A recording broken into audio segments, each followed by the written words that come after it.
What's going on, everybody? Welcome back to Talkin Sports with Jake. Hope we're all doing well. So let's go to the NBA trade deadline, because a lot happened yesterday. I was thinking it was going to be super slow. There wasn't really anything leading up to the deadline.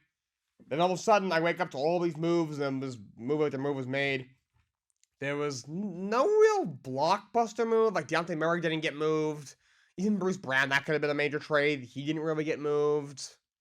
He didn't get moved. There was a lot of really just random small trades, like, oh yeah, okay, def move, clearing cap space move. Like this first one, Sacramento gets Robin Lopez from Milwaukee, who they are going to buy out.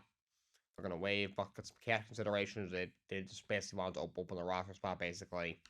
So I sent him up to Sacramento. So who really cares about that one? Portland made a trade. They get Delano Banton from Boston, who's some bench warmer.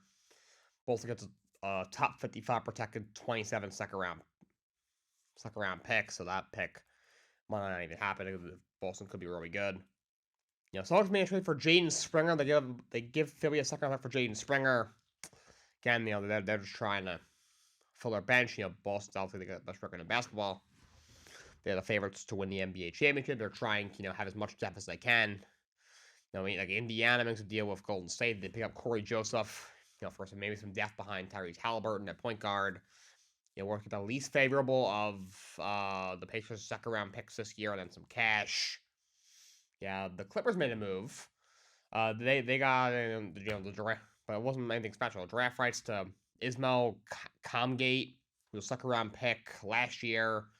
They sent some money to Denver. First real trade outs on this Damadaka that means anything. Indiana picked up Doug McDermott from the San Antonio Spurs. Spurs get Marcus Morris Sr. and some cash for a second round pick. So, McDermott, he's a decent, he's decent three-point shooter on the bench. Obviously, will never live up to the hype we thought we had coming out of Creighton. Years ago, at this point, it was probably 10, 12 years ago. But he's a veteran. He's been around the while. He's been on a lot of different teams. He started in Oklahoma City. He was on the Knicks briefly. He actually, this is his second stint in Indiana. He was just in San Antonio. Now he's back in Indiana. Pick up a useful rotational piece. Of course, they've been busy in trade season. Of course, they made the big move a while back, giving up 3 first-round picks to get Pascal Siakam from Toronto, and then to make a smaller move to get DeMar. I don't know why I said DeMar. Another guy I thought would get moved who did not get moved. Doug McDermott goes to the Indiana Pacers. And they send away Marcus Morris Sr., who's going to get bought up by the Spurs. He's a guy who I think will get picked up on the buyout market probably pretty soon. He's been around a while. He can shoot the ball, can defend a little bit, and the Spurs get a later pick return. The Suns made a move. The 3-team trade between them, Memphis, and Brooklyn. So Phoenix gets Royce O'Neal from Brooklyn. They also get David Roddy, who I've never even heard of, and a pick swap in a second. Memphis gets Yuta Watanabe in a swap. Brooklyn gets Keita Bates-Diop, Jordan Goodwin, Chiminzi Metu, and 3 second-round picks, all from the Spurs. So I don't know what the Brooklyn Nets are doing. Someone offered them, I don't know who, the report was anonymous, but someone offered the Nets 2 first-round picks for Royce O'Neal.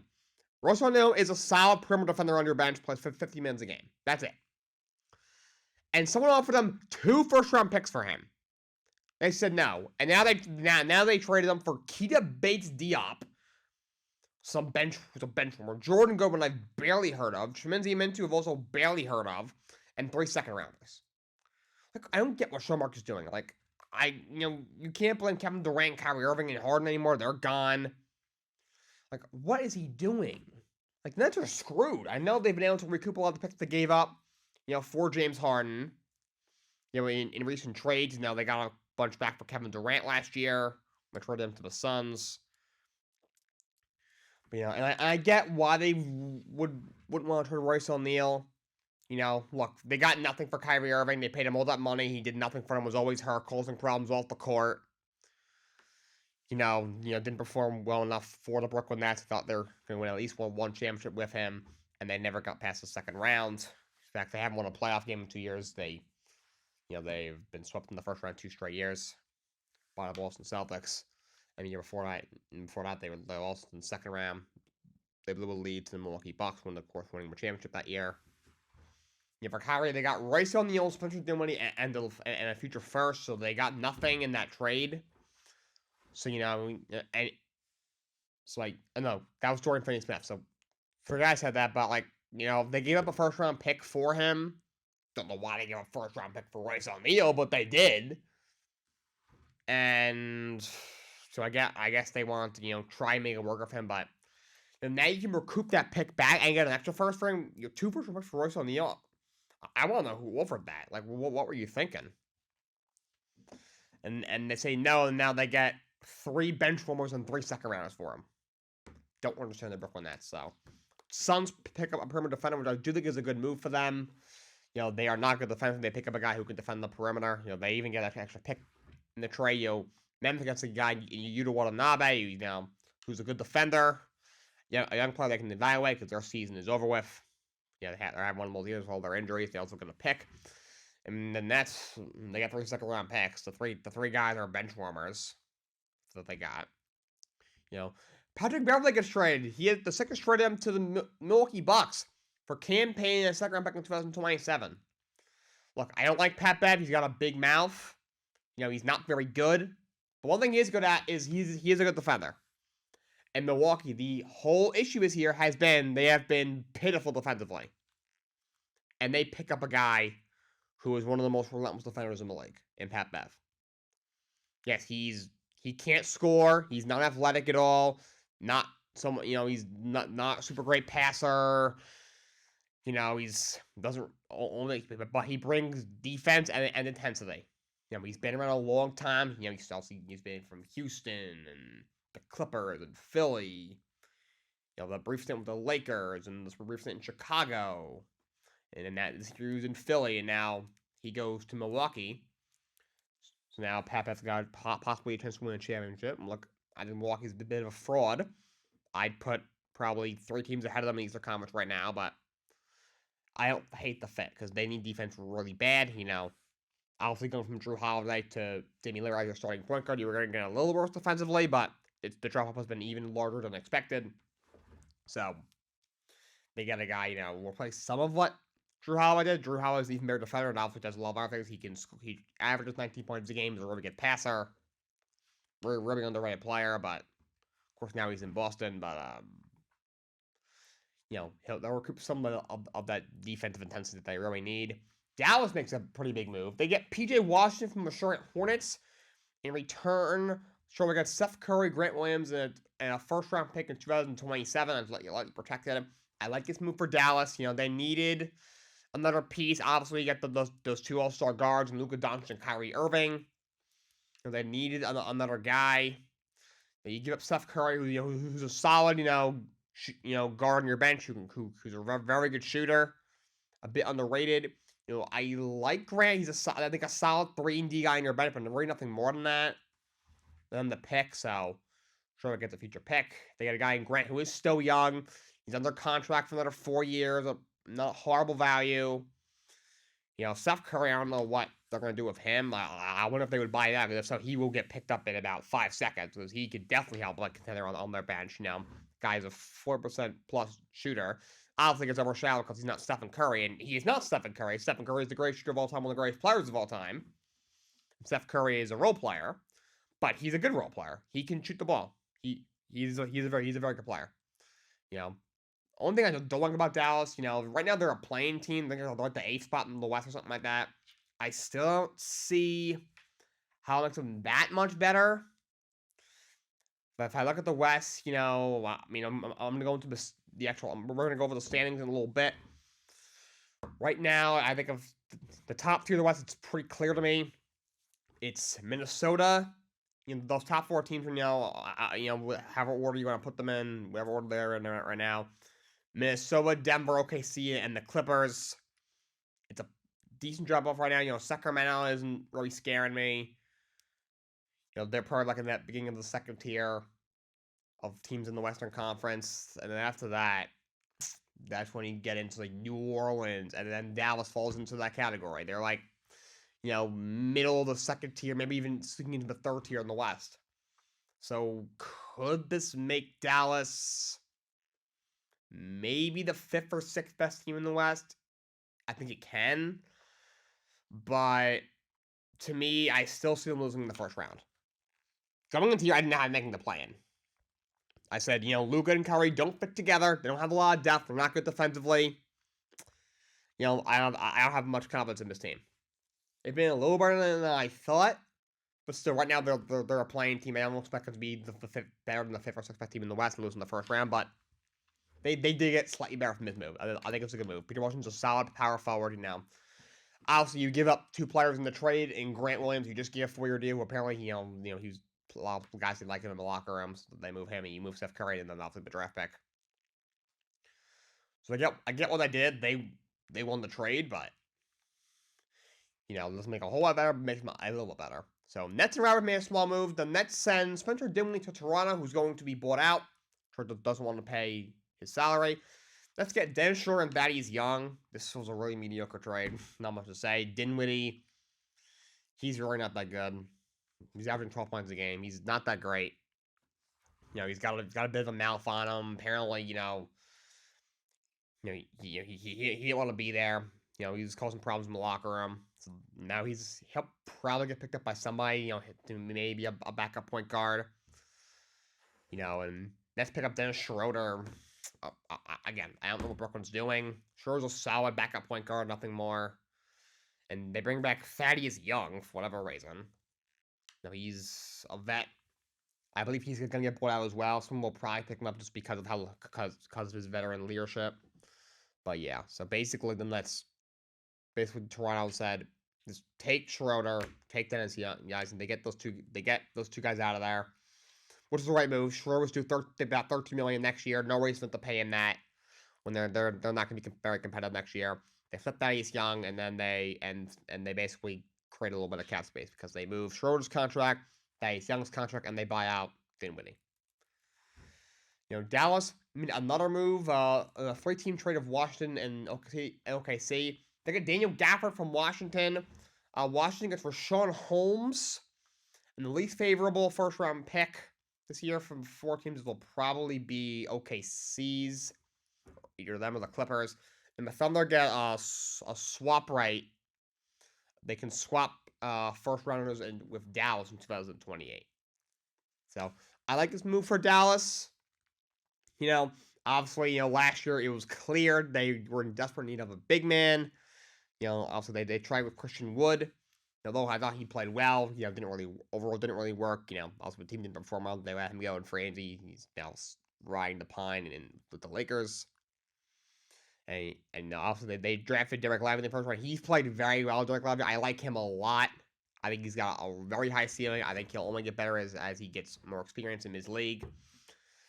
But still, they're still not great to find out. They're still lacking a little bit of size.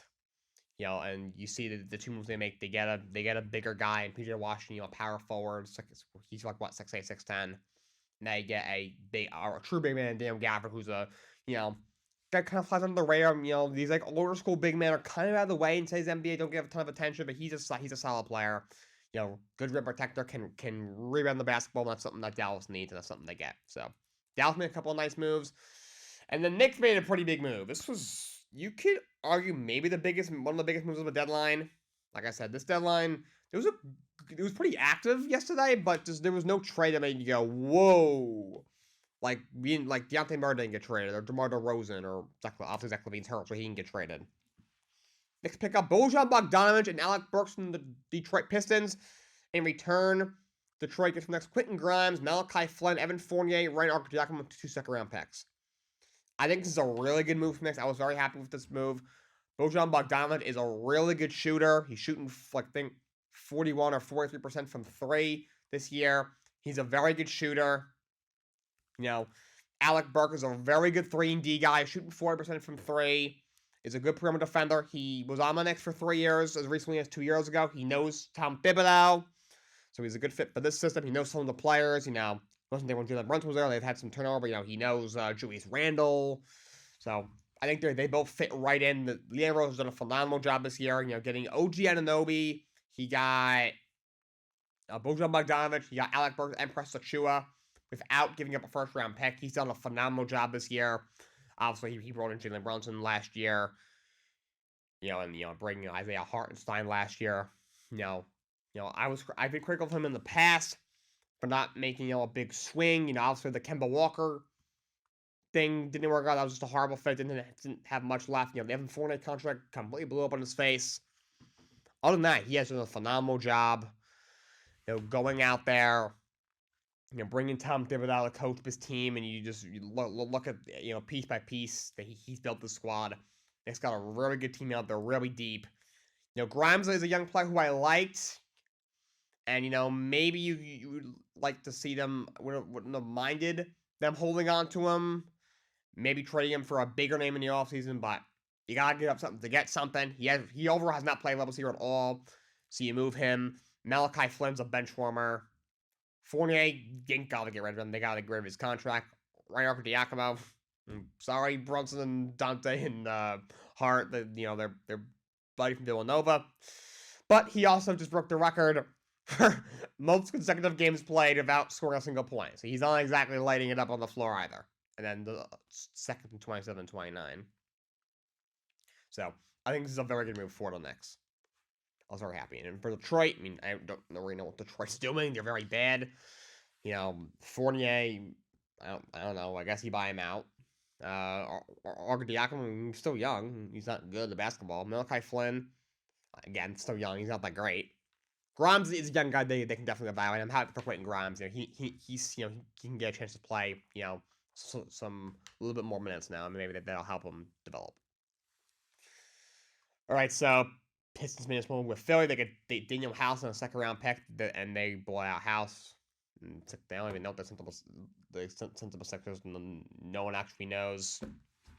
Basically, Philly was clearing a roster spot. But in a little more of a major move, the Thunder made a move. They picked up Gordon Hayward from the Charlotte Hornets. In return, they sent Charlotte Trey Mann, Dallas Bertans, this is a mouthful, Vasily Micic, and draft Thompson. They got future second round pick. This is a really good move for the Oklahoma City Thunder.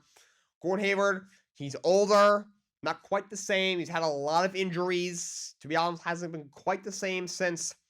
He obviously broke his leg in the first play, basically the first minute of the game or first quarter of his tenure with the Celtics. But when healthy, he's still a very good player. He's not a great defender, but he's still a really good, solid third option. He's a good scorer, can shoot the ball a bit. He's a good role player.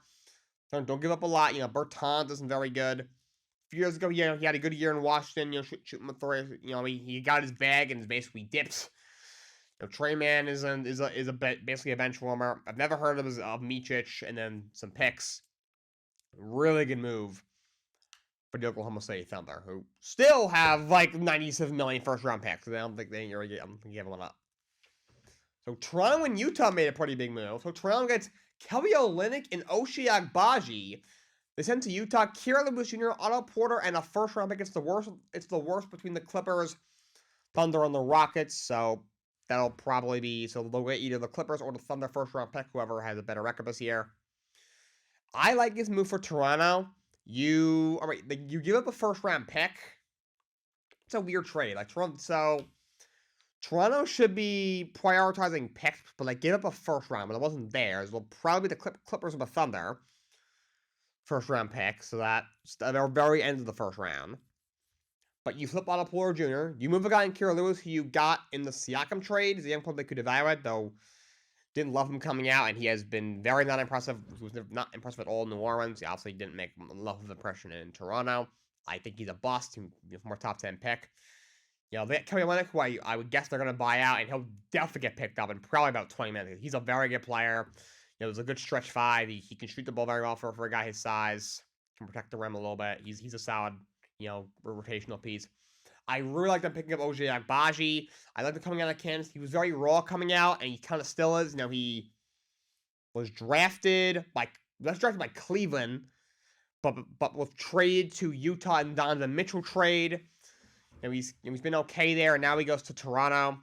So I assume he'll get a chance to play a lot in Toronto. Utah's a team that's still very young and not great. They're still hanging on the play-in, so they're still trying to win. Toronto seems that's obviously out of the race, so he'll have to play a lot now. So basically, Toronto, because they're going to buy out Kevin Atlantic, they trade Kira Lewis, Otto Porter, and the late first for Agbaji. I don't really option for either side. I like that Toronto picking up a young piece they can evaluate in Agbaji. You know, Kevin Atlantic's a good player, but they're also going to buy him out because there's no point of him playing. You know, he's a guy who can help a contender. Utah gets Kira Lewis, who a young guy they can evaluate, though I think he's terrible. Otto Porter Jr. I guess he can have them on the bench. I mean, they're trying to contend. They're not very good at it. And then they get a first round pick. So this is a weird trade. Don't really love it for either side. But Toronto, like the pros and cons for both sides. Toronto picks up a young guy, a young player who they can evaluate. Ochai Agbaji, who's still really raw.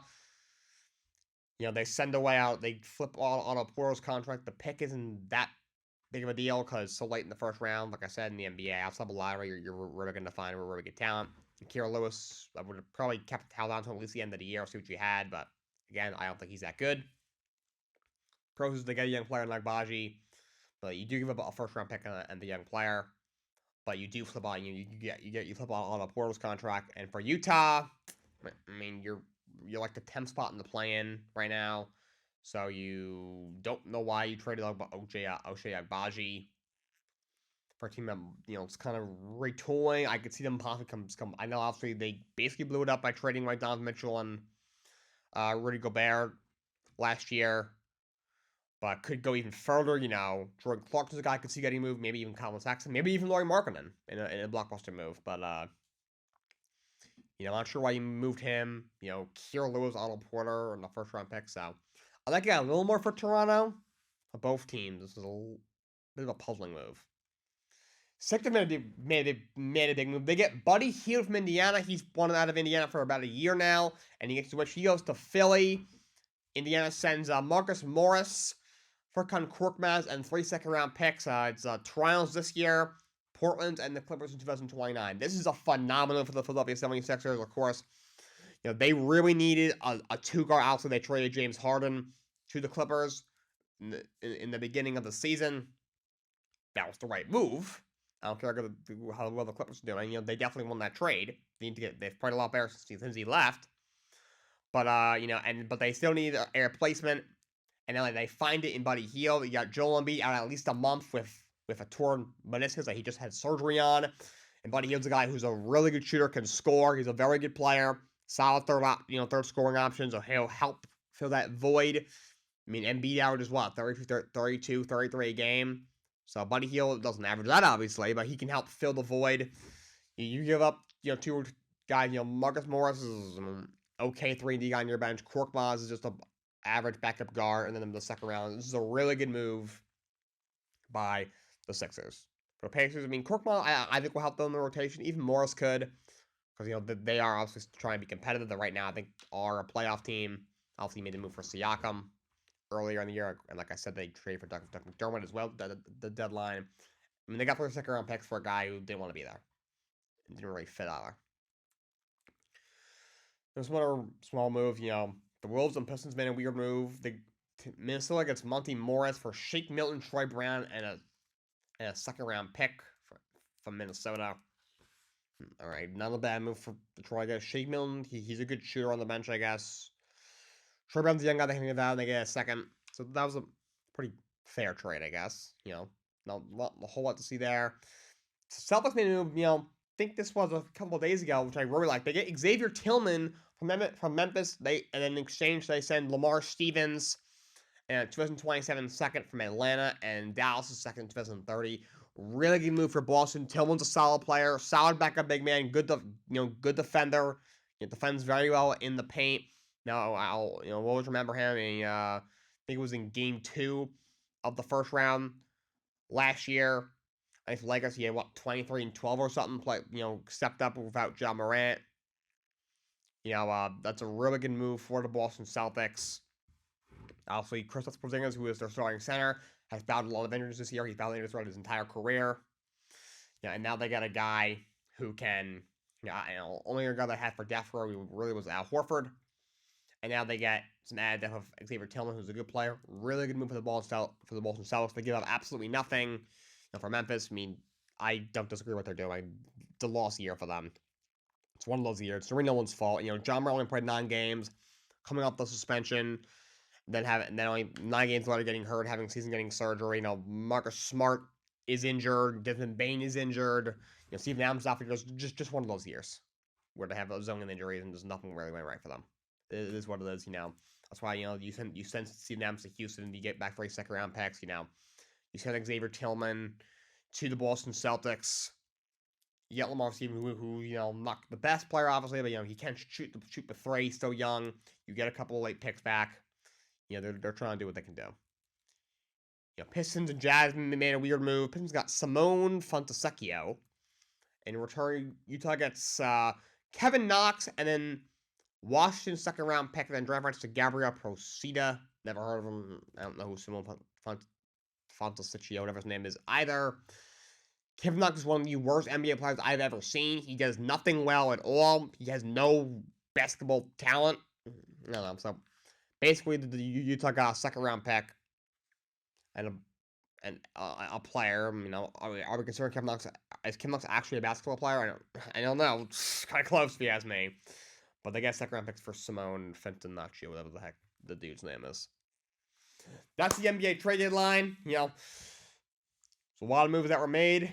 And now we head into the home stretch. We have the NBA All-Star Weekend coming up next weekend. Hope you all enjoy it. I'm going to talk about that a little bit later. But for now, we're actually going to jump into some hockey. The standings right now. We have the Boston Bruins still leading with 73 points. Florida has 68. Then the Rangers 67. You have Carolina in 4th with 63. Toronto in 5th with 60. Philadelphia also has 60, but they've played 3 more games. And Toronto in 7th is Tampa with 59. 8th is Detroit with 58. Yeah, the Islanders are 2 points out. And you have the Penguins are 5 points out, but Devils are 5 points out. They've had a rough year, but that was a lot of injuries to their defense. Jack Hughes is out for the second time this year. Their goaltending has been horrible. You have Kira Smith's been horrible. He's in the minors. Vanacek hasn't been good. Nico Dawes hasn't really been anything. That's why he's the third string goalie. They definitely need goalies. A couple of teams that need a goalie this year. The goalie market's pretty robust, and there's a few teams that need one. You look around. Toronto needs one badly. With Igor Samsonov, he just absolutely sucks. They sent him to the AHL at one point.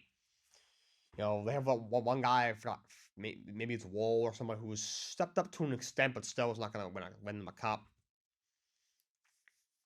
You got the Devils desperate need one. That's a team they can get a goalie. They can at least probably stick into the playoffs, and that's a team they get there. Could do some damage because of how good they are offensively if they're healthy. And yeah, the Capitals are 7 points out, and that team is old. And Montreal's 8 points out. Of course, they just traded Sean Monahan away for our first round pick. And then Buffalo, Ottawa, and Columbus round out the Eastern Conference. The traded line is getting a little closer, about a month or so away. Because we had a couple big moves so far. You have Vancouver in first and last with 73 points. Of course, they made that big move to get Elias Lindholm from Calgary. And second is Dallas, 68 points. They've been playing very well. And third is Colorado, 68. Vegas is in fourth. They also have 68, because with games played. Colorado and Vegas have played one more game than Dallas. Colorado has one more win, one more loss, and 2 less overtime losses than Vegas. You have Winnipeg in 5th with 65. They've been struggling. They've lost 5 in a row. Edmonton's in 6th with 59.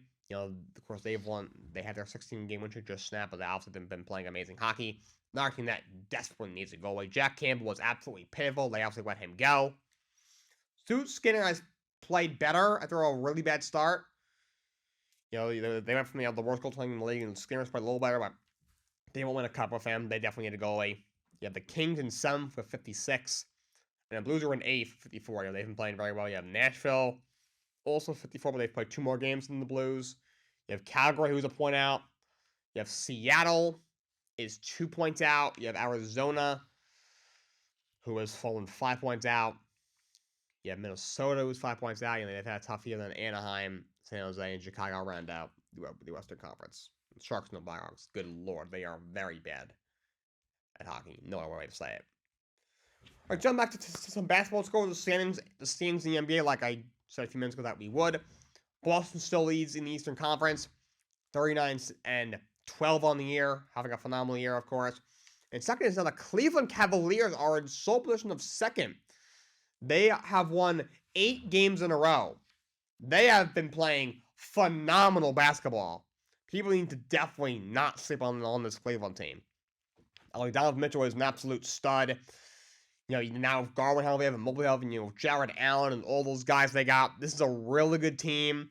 When back on December 15th, and I'm explaining now why that date is exactly so significant. I think they're like 2 games over 500. They were struggling. You lose an all-star point guard Darius Garland for a while. You lose a really good young Sarah Mobley for a while. It looked like their season was going down the drain. They were going to make a playing team. But kudos to Coach JB Bickerstaff. He completely changed their team, made a lot of adjustments. He's changed whether they've done things on offense and defense. They've been incredible defensively, and now they got Mobley and Garland back there playing absolutely phenomenal basketball, and they are really good. And third is Milwaukee. They're actually tied with the New York Knicks. Of course, the Knicks are playing really well, of course, and then now they've loaded up. In fifth is Philly. They've fallen to fifth. Obviously, they're struggling without Joel Embiid. In sixth is Indiana. Of course, they made some moves at the deadline. The first place right now is Miami.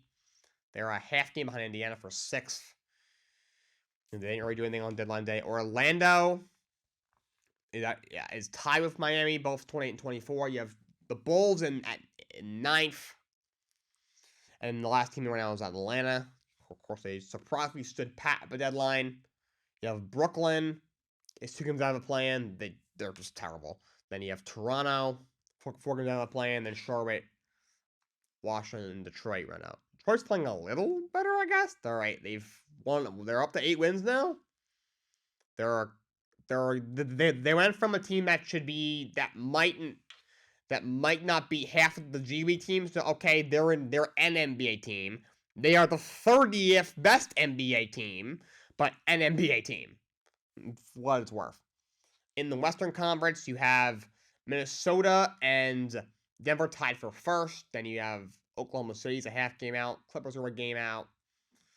They are 3-4. Clippers were like a day or two ago, slipped us in the first. Now they lose again. They drop out. Phoenix is in fifth. In the Orange, they've moved up to sixth. They've been playing pretty well. Sacramento's on the first playing team. Dallas is in eighth. The 9th spot is the Lakers, and the last playing team right now is Utah.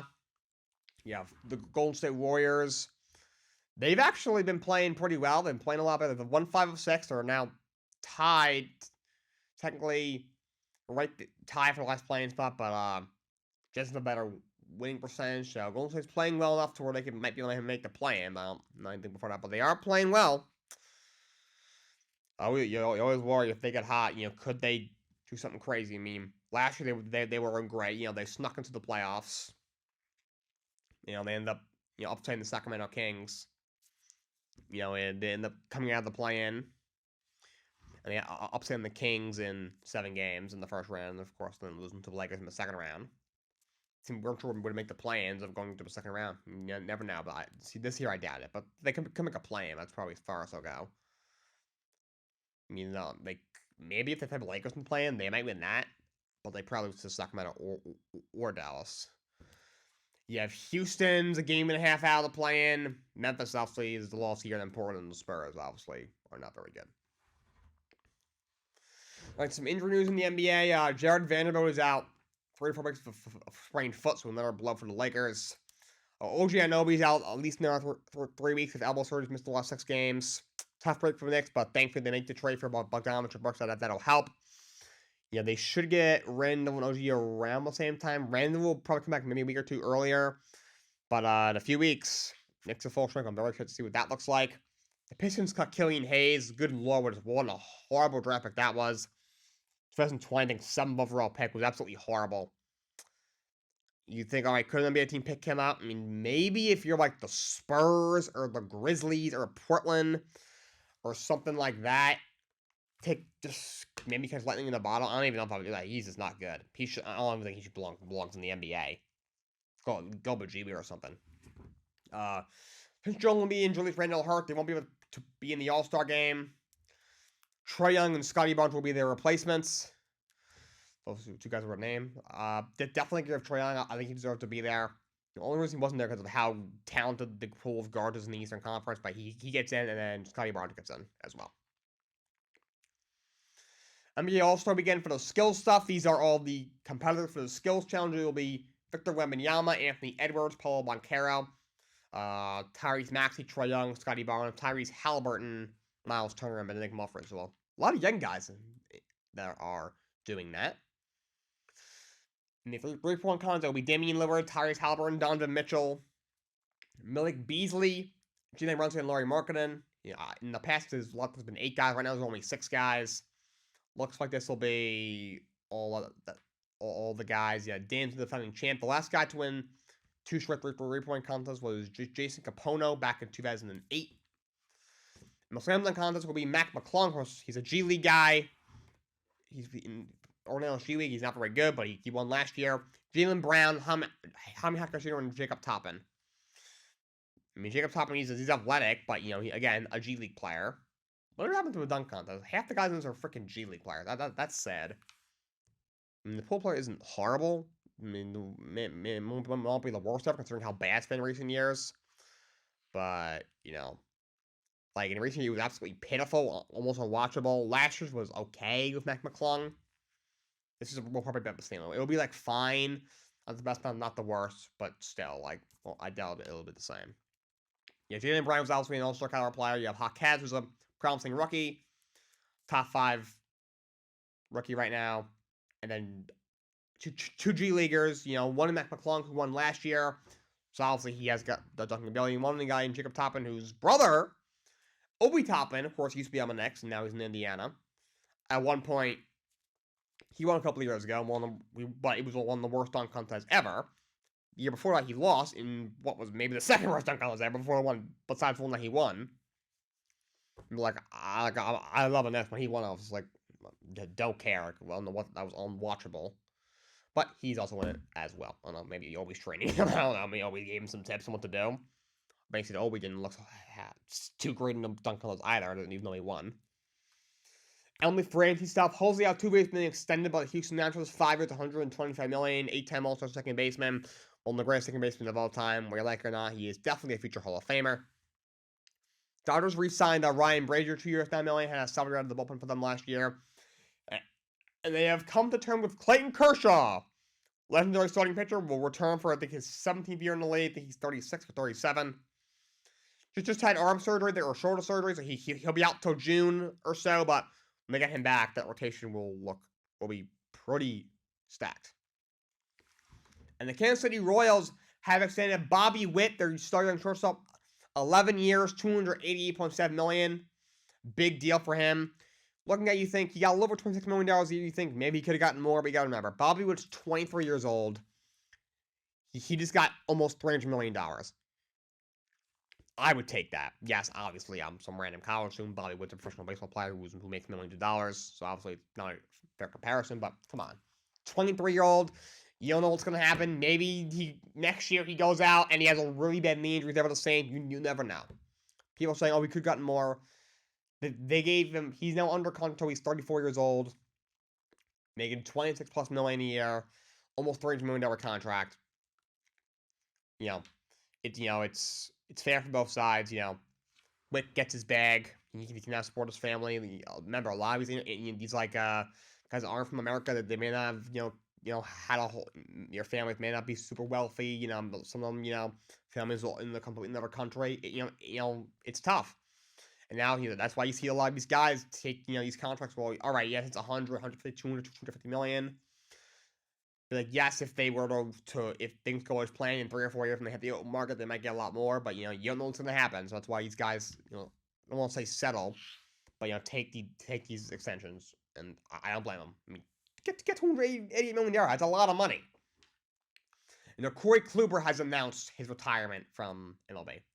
Played 13 years and won 2 settings in Cleveland. Had a very good career, so shout out to him. NFL awards was last night. Lamar Jackson won MVP. Had over 4,100 yards passing. Or maybe total yards. Had threw for 24 touchdowns. He also had 700 rushing yards and another like 5 or 6 touchdowns. He had a great year. He won his second MVP. The 11th player ever to win 2 MVPs. He won the MVP. Christian McCaffrey was Offensive Player of the Year. I don't really have any words with that one either. He had 21 touchdowns this year. I think had over 2,000 total yards. CJ Stroud wins Offensive Rookie of the Year. Very happy for CJ Stroud. Had a phenomenal rookie year, over 400 yards. Won a playoff game in his division. Very hard to do it as a rookie. He won Offensive Rookie of the Year. Defensive Rookie of the Year was Will Anderson, who had a really good year for the Houston Texans. Texans got them both, which is kind of crazy. It's kind of like Jets last year with Breece Hall. Not Breece Hall, with Gary Wilson and Sauce Gardner. Will Anderson had 7 sacks this year. Myles Garrett went Defensive Player of the Year. My vote was TJ Watt, but Myles Garrett did have an absolutely phenomenal year this year. A coach here was Kevin Stefanski. I would have went with D'Amico Ryan for taking that team to the AFC half division title and winning a playoff game, but Stefanski, since he blew out Kevin Stefanski's team in the first round, but Stefanski did win 11 games with a zillion different injuries. Joe Flacco's Comeback Player of the Year. Definitely the right move to me. Got clean off his couch, hasn't been good in 5 years, and blowed out led the Browns to the playoffs with all of those injuries. And Cameron Hayward, Walter Payton Man of the Year. Steelers defensive lineman.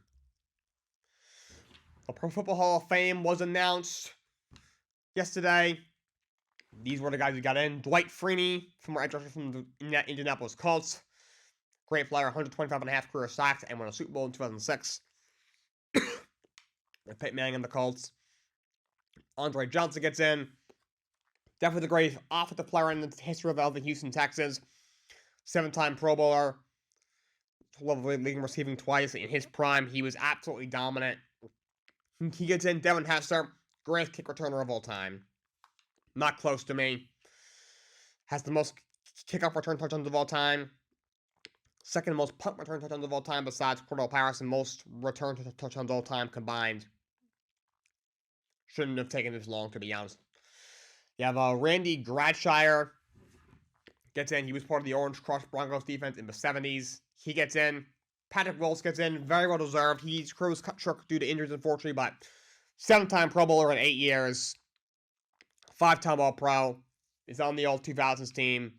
He would have been one of the probably 2 of the best linebackers ever, if you ask me. If he had played another 5, 6, 7 years. One of the all-time greats. He's in. Steve McMichael gets in. The D tackle from the Bears was a big part of that 85 Bears defense. 227 career games, playing 191 with the Bears. That's the most in Bears history. Like, he's played the most games for one of the oldest franchises in the NFL. That definitely means something. Like I said, big part of the 85 Bears defense. Fourth in sacks among D tackles in NFL history with 95. He led the Bears in sacks 7 times with all those guys on that team, with Singletary, Richard Denton, all of them. Absolute legend. He gets in, and Julius Peppers, one of the greatest defensive ends of all time. Played it for a very long time, for 17 seasons. He's on 2 all-decade teams. He gets in. I think pretty much everyone who got in is more than deserving. Why is Antonio Gates done it? One of the greatest tight ends of all time. I think 8-time Pro Bowl, 5-time All-Pro. I think he's got he's like top 3 in almost every category for tight ends. He's got like the most. I think he's got the most touchdowns for tight ends ever. He's up there in receiving yards for tight ends ever. I'm not sure why he didn't get in. I'm sure he'll get in the next year or 2 for sure, but he should have been first ballot. There's no reason he should not have been first ballot. So NFL coaching stuff. You had the Dallas Cowboys hire Mike Zimmer as their defensive coordinator. Of course, the dirty corner Dan Quinn took the head coach job in Washington. I think it's a very good hire. Overall, I didn't think he was great as a head coach in Minnesota, but he's a very good defensive coordinator. So I think it's a good hire. The Commanders hire Brian Johnson. He'll apparently have a prominent role on the staff. Look, he was a horrible OC in Philly, but I thought was good as a quarterback's coach to me. If they make him that, he'll be okay.